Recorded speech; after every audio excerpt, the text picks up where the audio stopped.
کیا ویکسنگ کر سکتے ہیں؟ اس میں پھر یہی بات ہوگی کہ ایک عورت حضرت عائشہ کے پاس آئی اور اس نے کہا کہ میں اپنے زائد ضرورت یعنی ان نیچرل بال اتارنا چاہتی ہوں، تو آپ نے کہا اذیت کو جس حد تک ممکن ہو دور کر دو۔ اچھا، اب یہ جو جملہ ہے نا بڑا زومانی ہے، بعض لوگوں نے اس کو ایک طرح سے سمجھا، بعض نے دوسری طرح۔ ایک نے سمجھا کہ جب یہ ویکسنگ ہوتی ہے تو اذیت ہوتی ہے، تو انہوں نے کہا کہ اپنے آپ کو اذیت سے بچاؤ۔ دوسروں نے اس کا معنی یہ لیا کہ جب بال ہوتے ہیں تو وہ بہت اذیت والی چیز لگتی ہے کہ عورت مرد لگ رہی ہے تو اس کو اتار لو۔ اسی سے اختلاف ہوتا ہے احکام میں۔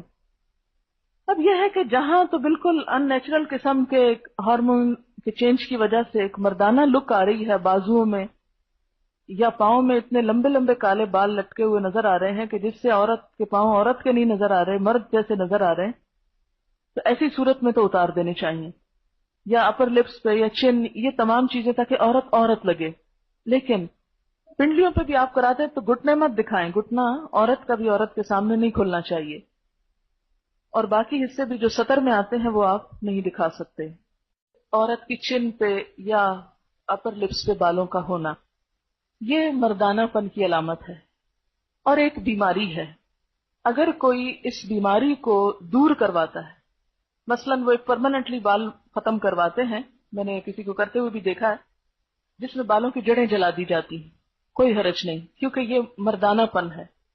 ایک عورت عورت نہیں لگ رہی، مرد لگ رہا ہے، تو مردوں کی مشابہت سے ویسے بھی منع کیا گیا ہے، عورت کو عورت لگنا چاہیے۔ یا بال ہیں اور عورت اس میں تکلیف محسوس کرتی ہے کہ ان بالوں کو اتارے، تو اگر وہ بلیچ کر لیتی ہے کہ وہ چہرے کے رنگ کے ساتھ ہو جائیں تو وہ یعنی عورت کو عورت لگنے میں مدد دے رہے ہیں۔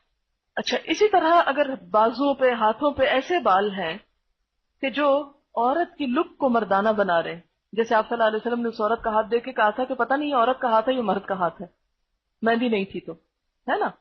اسی طرح اگر بازو پہ اتنے بال ہیں کہ جو وہ عورت عورت نہیں لگ رہی الٹا مرد لگ رہے، تو مردوں کے عموماً گھنے بال ہوتے ہیں، تو ایسی صورت میں ان بالوں کو ریموو کرنا جو ہے کہ جس میں عورت عورت نظر آئے اس میں حرج نہیں۔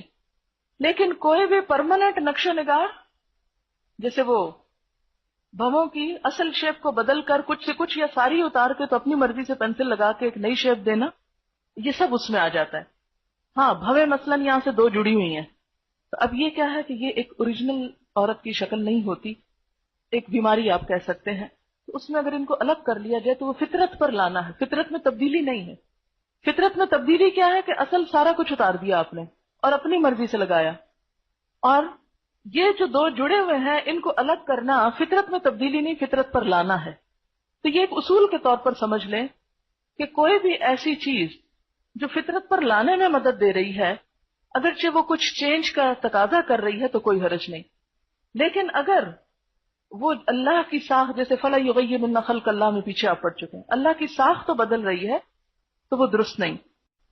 آنکھوں کے درمیان سے بال کیا مرد بھی نکال سکتے ہیں؟ ان کو مرد ہی رہنے دیں۔ کچھ لوگ کہتے ہیں کہ پیریڈز کے دوران تھریڈنگ ویکسنگ نہیں کرا سکتے، اس کی بھی کوئی دلیل لائیں۔ ہر وہ چیز جس پہ آپ نہیں کا فتویٰ دے رہے ہیں، پہلے بھی میں نے آپ کو بتایا تھا کہ الاصل فی الامور الاباحہ، ہر کام کی اصل کیا ہے کہ یہ جائز ہے۔ جب آپ نہ کر رہے ہیں اس کے کہ جائز نہیں تو پھر آپ کو دلیل دینی پڑے گی، اور اگر دلیل نہیں تو اس کو جائز ہی رہنے دیں۔